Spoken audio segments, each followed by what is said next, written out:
Dan seperti biasanya ada muqaddimah, yaitu muqaddimah fiqhiyah yang kita kutip atau kita ambil dari kitab Mukhtasar Abi Suja atau kitab Takrib. Kita sudah sampai kepada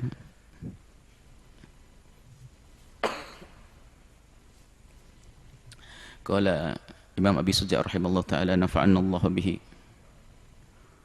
wa bi ulumihi wa bi ulumi masyaikhi Hidaraini amin ila angkal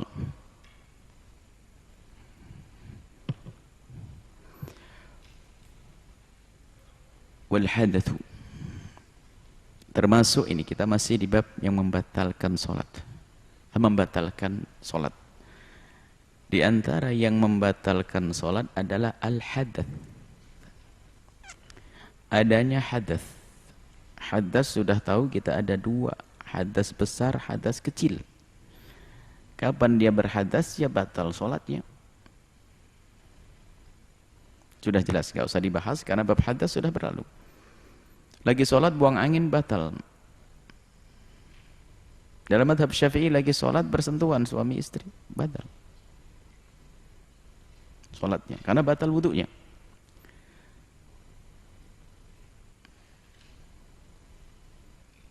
Wa hudutsun najasati, tertimpa najis. Kembali kepada syarat. Syarat sahnya salat harus terbebas daripada najis di badannya, di pakaiannya, di tempatnya. Jika tiga hal ini terkena najis, maka salatnya menjadi batal.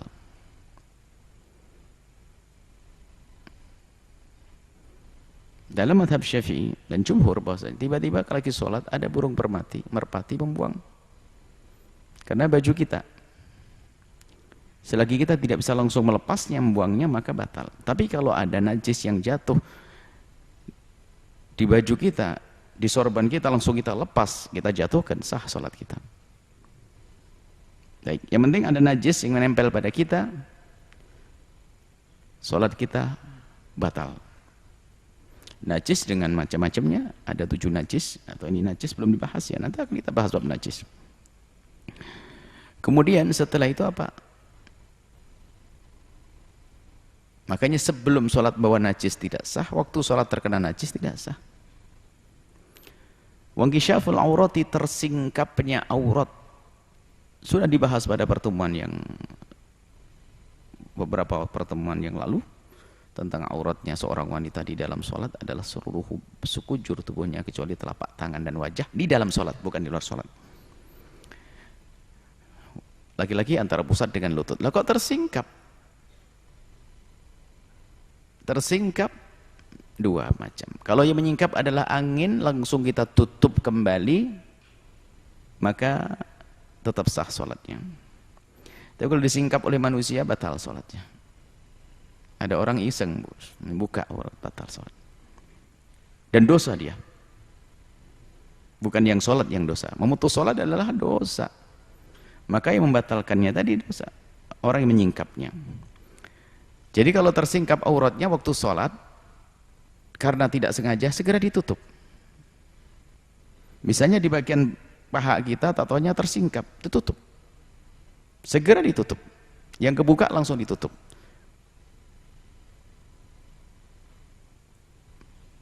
Termasuk adanya satu rambut yang menari-nari di jidatnya seorang wanita. Wanita rambutnya harus ditutup. Ada rambut satu dibiarkan ajib, kelok-kelok, batal sholat. Masukkan. Baik. Tersingkapnya aurat. Kemudian taghyirun niyati, merubah niat. Kelihatannya ini nanti kalau lagi sholat nih, kalau ada telepon tak batalin aja deh, karena penting banget mau ngirim duit. Lagi sholat telepon, biarpun telepon nggak bunyi sudah batal, karena sudah niatnya adalah merubah niatnya dari meneruskan sholat menjadi memutus sholat, atau merubah niat Dari sholat fardu dirubah menjadi sholat sunnah. Nggak bisa. Sholat duhur, Allahu Akbar. Tiba-tiba saya pengen jadikan sholat sunnah aja deh. Ada satu keadaan orang boleh merubah niat, yaitu di saat dia melakukan sholat fardu,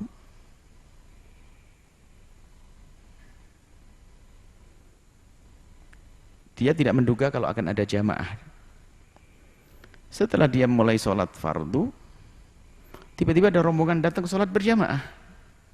Kalau dia menyelesaikan sholatnya sendiri, maka dia akan ketinggalan. Maka dia boleh merubah, dijadikan sholat sunnah mutlak. Maka dipercepat. Kemudian setelah itu dia bergabung dengan sholat berjamaah. Itu saja. Baik, jadi merubah niat nggak boleh. Lagi sholat duhur pengen dirubah menjadi sholat sunnah atau nggak sah. Kecuali tadi dalam keadaan tersebut. Istidbarul kiblati, berpaling daripada kiblat. Kiblat kita adalah arah dada kita. Hitungannya adalah dada, bukan kepala, bukan muka. Dada kita menghadap ke kiblat dalam dugaan kita. Kita sudah tahu bagaimana cara mengetahui kiblat. Ada tiga martabat. Ada martabat melihat, martabat melihat, martabat mengikuti orang melihat, ijtihad mengikuti orang ijtihad. Ada 4 martabat, sudah berlalu, nggak akan diulang lagi di sini. Yang jelas sesuai dengan ijtihad, atau kita ngikuti ijtihad, atau kita melihat langsung, atau kita ngikuti orang melihat, pokoknya ikut yang kita ikuti. Sudah tahu kiblat jasanya, dia balik, belok kiri, batal salatnya. Cuman jika masih dalam arah kiblat, memang dalam mazhab Syafi'i juga sama, dianggap tidak sah. Cuman disyaratkan oleh Imam Al-Malibari bahwasanya dalam mazhab Abu Hanifah jihadul kiblati. Kalau kita di Indonesia ini jihadul kiblat arah barat. Selagi masih ke arah barat dianggap sah deh mazhab Abu Hanifah. Memudahkan orang awam lah, nyerong dikit, pokoknya masih ke arah kiblat. Tapi sesungguhnya dalam mazhab kita Imam Syafi'i harus dalam dugaan kita itu ke arah kiblat. Jangan nyerong lagi sudah. Nyerong membatalkan. Makanya menyerong di masjid itu bisa membatalkan. Ini peringatan kesalahan orang sholat di masjid. Masjid itu mihrabnya sudah diarahkan ke kiblat, nggak usah diserongin lagi. Jadi orang yang menyerongkan sholat di masjid, sudah di masjid harus serongkan, dia adalah salah paham. Imam Nawawi Al-Bantani kan orang Jawa, hidup di Mekah, mengarang kitab banyak di sana. Makanya beliau dalam kitab Bidayatul Hidayah, sarahnya Maraqil Ubudiyah, beliau menjelaskan kalau kiblatnya orang Indonesia ini nggak usah susah-susah nyarinya. Kamu cari arah barat lurus, utara, selatan, barat lurus, nyerong sedikit. Itu di luar bangunan. Jadi seandainya kita di tengah lapang, nggak ada masjid, nggak ada musola, untuk tahu kiblatnya selagi kita di Indonesia ngadep saja ke arah barat lurus, nyerong sedikit. Kalau masjid sudah diserongkan, nyerong lagi. Ini loh yang, nah ini. Sudah nyerong, diserongkan. Masjid itu semuanya sudah bukan diserongkan. Semua masjid itu dibangun mihrabnya lurus ke kiblat. Maka nggak usah nyerong sana, nyerong sini, sudah lurus. Ikuti saja mihrab masjid. Ini peringatan kepada imam-imam masjid. Sudah benar diserongin lagi. Kadang di sebuah masjid, setiap kita pengajian di situ, kita lurus, nyerong lagi. Wah, ini ngajinya ngantuk kayaknya. Nyerong itu kalau Anda di hamparan di lapangan nyari kiblat. Cari barat, lurus ke barat, nyerong sedikit, kata Imam Nawawi Al-Bantani. Seperti itu. Jadi merubah kiblat itu membatalkan. Tapi kalau orang nggak ngerti, nyerong, ini baru satu sadar, nyerong sedikit, sudah dia menduga, tak tahu setelah itu berubah dugaannya. Kalau ngikut dugaannya sah. Bahkan kalau seandainya orang di hutan belantara nggak tahu barat, timur, selatan, dia kiblatnya kiranya ke sini. Setelah di rakaat kedua kayaknya belok lagi, sah dia. Itu siapa pergi hutannya. Kita bicara yang normal saja deh, di kota lah. Sudah. Jadi di mihrab masjid, ikuti mihrab masjid. Kecuali sudah terbukti mihrab masjidnya salah, harus diserongkan.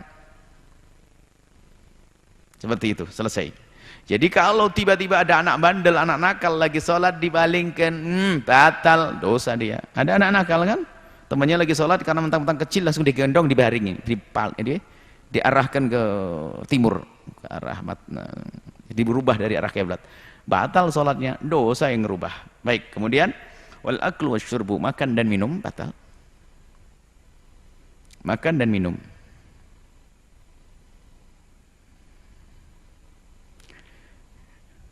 Ada sesuatu, ini kayaknya ini habis makan onde-onde apa? Onde-onde. Ada biji ijen satu. Sengaja batal, biar sudah tidak kenyang batal. Agak ada kaidah sederhana.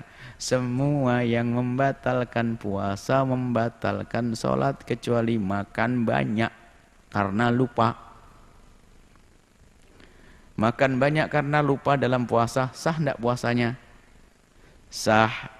Puasa Ramadan yang pertama kamu lupa, nggak sadar kalau itu puasa Ramadan, makan 3 piring, baru setelah kenyang alhamdulillah, ibunya negur, nak ngapain kau? Makan bu, puasa. Astagfirullah, alhamdulillah. Nah, itu kalau makan banyak, kalau puasa tetap sah karena lupa. Tapi kalau lagi sholat makan banyak batal. Kenapa? Aneh bener, puasa sholat kok megang piring nih. Ya, makanya semua yang membatalkan puasa, membatalkan sholat kecuali makan banyak dengan tidak sengaja. Tidak membatalkan sholat puasa, tapi membatalkan sholat. Kalau sengaja batal puasa, batal sholat, batal sedikit batal. Kemudian akal minum, minum juga. Minum, sholat minum.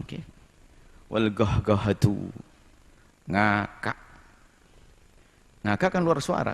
Orang senyum enggak ngakak. Hahaha. Satu kan sudah pembahasan huruf kemarin. Hahaha. Ngakak batal. Ini pembahasan keluar huruf. Ngakak enggak keluar suara. Bukan ngakak.